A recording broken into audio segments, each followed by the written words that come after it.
To everyone, ito ngayon si Ate Lina. Ito ang aking nilito ngayon, yung munggo. Hindi ko na pinakita ang procedure, alam niyo na yun, kasi may mga natira tayong langgunisa. Ayaw na kainin ng apo ko pagkatira na kaya nasasayangan naman ako. At syempre tayo medyo naglilis din tayo ng karne na ganyan. Ayan ang ginawa ko, naglaga ako ng munggo. Yan, ginisa ko sa bawang, sibuyas, kamatis.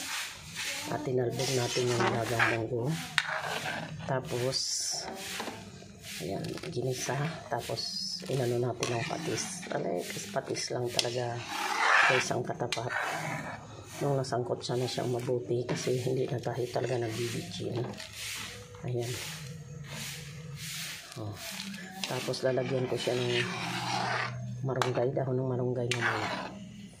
Ayan guys, pakuluin natin ng pakuluin para yung sinuhugan ko pa rin siya ng sitsaron.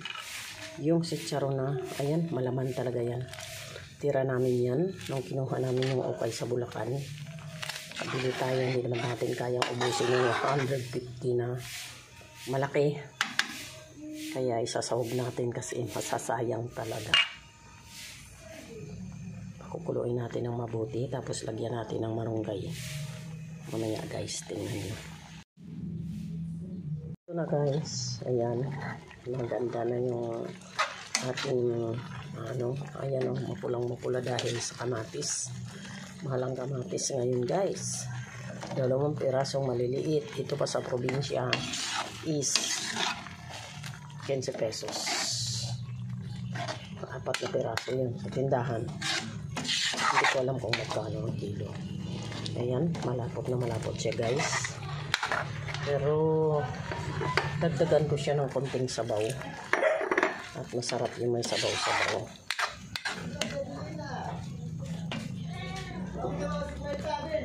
Ito guys, ang finish natin, no? Totoo na. Ayan.